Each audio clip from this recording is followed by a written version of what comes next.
আপুনি জানেনে কোনটো বাৰত নখ কাটিলে অকালতে মৃত্যু হয়? কঁঠালৰ বীজ খালে শৰীৰৰ কোনটো বেমাৰ নিৰাময় হয়? কেঁচা ফল পকাবলৈ কোনটো গেছ ব্যৱহাৰ কৰা হয়? এনে ধৰণৰ আৰু কিছুমান নজনা প্ৰশ্নসমূহৰ উত্তৰ জানিবলৈ আমাৰ লগতে ভিডিঅ'টো শেষলৈকে থাকিব বুলি আশা ৰাখি ভিডিঅ'টো আৰম্ভ কৰিছোঁ।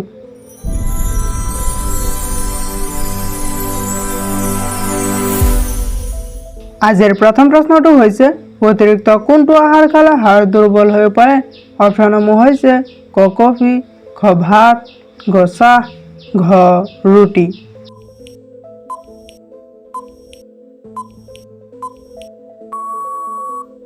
ইয়াৰ ভিতৰত শুদ্ধ উত্তৰটো হ'ব অপশ্যন গ চাহ। অতিৰিক্ত চাহ খালে হাড় দুৰ্বল হৈ পৰে।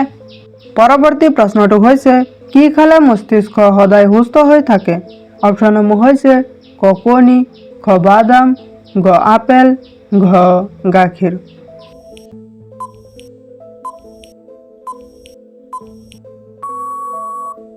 ইয়াৰ ভিতৰত শুদ্ধ উত্তৰটো হ'ব অপশ্যন খ বাদাম। বাদাম খালে মস্তিষ্ক সদায় সুস্থ হৈ থাকে। পৰৱৰ্তী প্ৰশ্নটো হৈছে কোনটো উদ্ভিদৰ পাত খালে বদহজম দূৰ হয়? অপশ্যনসমূহ হৈছে ক বগৰী, খ আমলখি, ঘ জলফাই, ঘ মানিমুনি।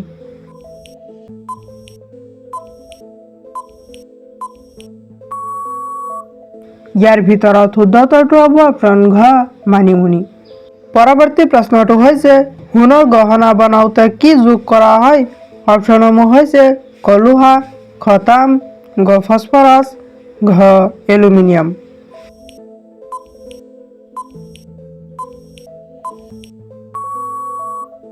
ইয়াৰ ভিতৰত শুদ্ধ উত্তৰটো হ'ব অপশ্যন খ তাম।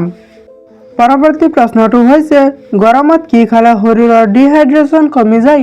অপশ্যনসমূহ হৈছে ক দৈ, খ মৌ, গ কণী, ঘ মাংস।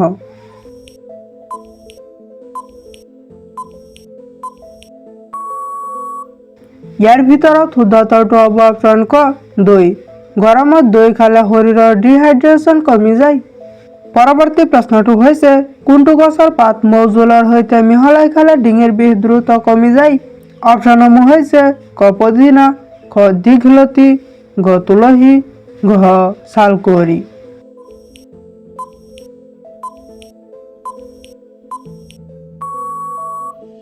ইয়াৰ ভিতৰত শুদ্ধ উত্তৰটো হ'ব অপশ্যন গ তুলসী। তুলসী গছৰ পাত মৌ জোলৰ সৈতে মিহলাই খালে ডিঙিৰ বিষ দ্ৰুত কমি যায়। পৰৱৰ্তী প্ৰশ্নটো হৈছে ভাৰতৰ কোনটো কোম্পানীয়ে ইণ্টাৰনেটৰ প্ৰচলন কৰিছিল? অপশ্যনসমূহ হৈছে ক এয়াৰটেল, খ ভোডাফোন, ঘ জিঅ', ঘ BSNL।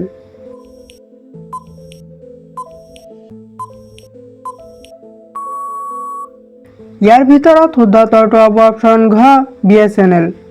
পৰৱৰ্তী প্ৰশ্নটো হৈছে কোনটো পাচলি খালে দাঁতৰ উজ্জ্বলতা বৃদ্ধি হয়? অপশ্যনসমূহ হৈছে ক ভোল, খ গাজৰ, ঘ কোমোৰা, ঘ তিতাকেৰেলা।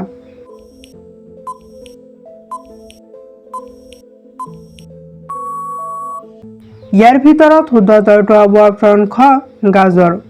পৰৱৰ্তী প্ৰশ্নটো হৈছে কোনটো শুকান ফল খালে মুখত ক'লা দাগ নপৰে?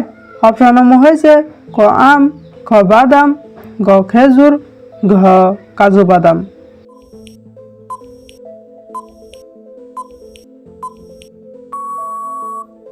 ইয়াৰ ভিতৰত শুদ্ধ উত্তৰটো হ'ব অপশ্যন ঘ কাজু বাদাম। পৰৱৰ্তী প্ৰশ্নটো হৈছে বিশ্বৰ কোনখন দেশত মেগী আৱিষ্কাৰ হৈছিল? অপশ্যনসমূহ হৈছে ক ছুইজাৰলেণ্ড, খ ভাৰত, ঘ জাপান, ঘ চীন।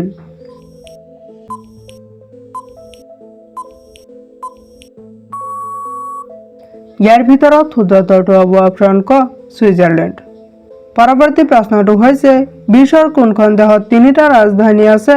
অপশ্যনসমূহ হৈছে ক জাপান, খ চীন, ঘ দক্ষিণ আফ্ৰিকা, ঘ ফ্ৰান্স।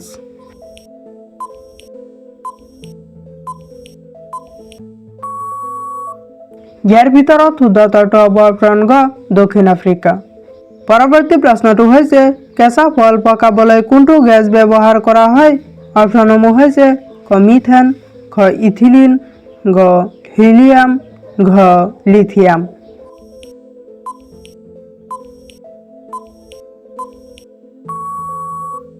ইয়াৰ ভিতৰত শুদ্ধ উত্তৰটো হ'ব অপশ্যন খ ইথিলিন। পৰৱৰ্তী প্ৰশ্নটো হৈছে কল কোনখন দেশৰ জাতীয় ফল? অপশ্যনসমূহ হৈছে ক কম্বোডিয়া, খ জাপান, গ পোলেণ্ড, ঘ ভাৰত।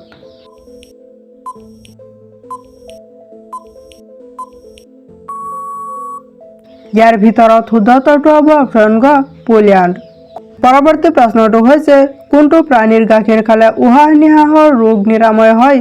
অপশ্যনসমূহ হৈছে ক সিংহনীৰ, খ গৰুৰ, গ ছাগলীৰ, ঘ উটৰ।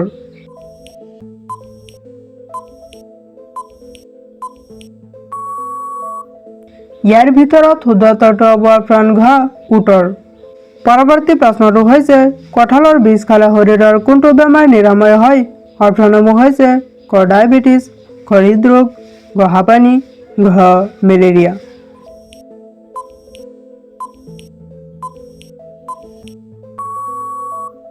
ইয়াৰ ভিতৰত শুদ্ধ উত্তৰটো হ'ব অপশ্যন ক ডায়েবেটিছ। কঁঠালৰ বীজ খালে শৰীৰৰ ডায়েবেটিছ বেমাৰ নিৰাময় হয়। পৰৱৰ্তী প্ৰশ্নটো হৈছে কোনটো আহাৰ খালে মানুহৰ হাড়ৰ কেলছিয়াম বৃদ্ধি হয়? অপশ্যনসমূহ হৈছে ক কঁঠালৰ বীজ, খ তিলৰ বীজ, গ নহৰু, ঘ মাংস।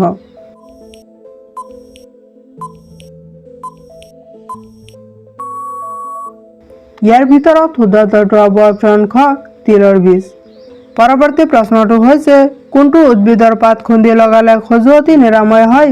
অপশ্যনসমূহ হৈছে ক ভেদাইলতা, খ জেতুকা, গ মানিমুনি, ঘ নিম।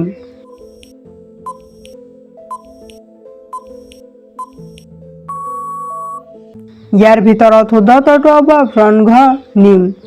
পৰৱৰ্তী প্ৰশ্নটো হৈছে কোনটো গছৰ পাত খালে পেটৰ পেলু নাশ হয়?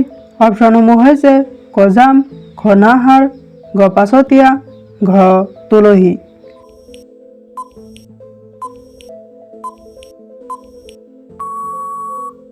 ইয়াৰ ভিতৰত শুদ্ধ উত্তৰটো হ'ব অপশ্যন গ পাছতীয়া।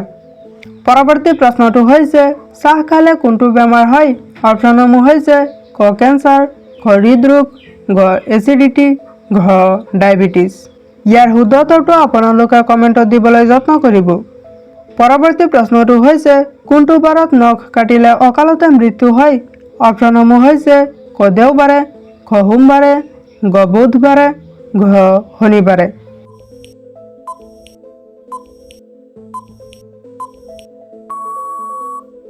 ইয়াৰ ভিতৰত শুদ্ধ উত্তৰটো হ'ব অপশ্যন ঘ শনিবাৰে। ইয়াৰ কোনো বৈজ্ঞানিক ভিত্তি নাই। এইটো মাত্ৰ জ্যোতিষশাস্ত্ৰ আৰু মানুহৰ বিশ্বাসৰ ওপৰত ভিত্তি কৰি কোৱা হয়। ভিডিঅ'টো শেষলৈকে দেখাৰ বাবে ধন্যবাদ। যদি ভিডিঅ'টো ভাল লাগিছে তেনেহ'লে এটা লাইক কৰি দিব আৰু যদি এনেকুৱা ধৰণৰ আৰু কিছুমান নজনা প্ৰশ্নসমূহৰ উত্তৰ জানিব বিচাৰে তেনেহ'লে আমাৰ চেনেলটো ছাবস্ক্ৰাইব কৰি ৰাখিব। Thank U.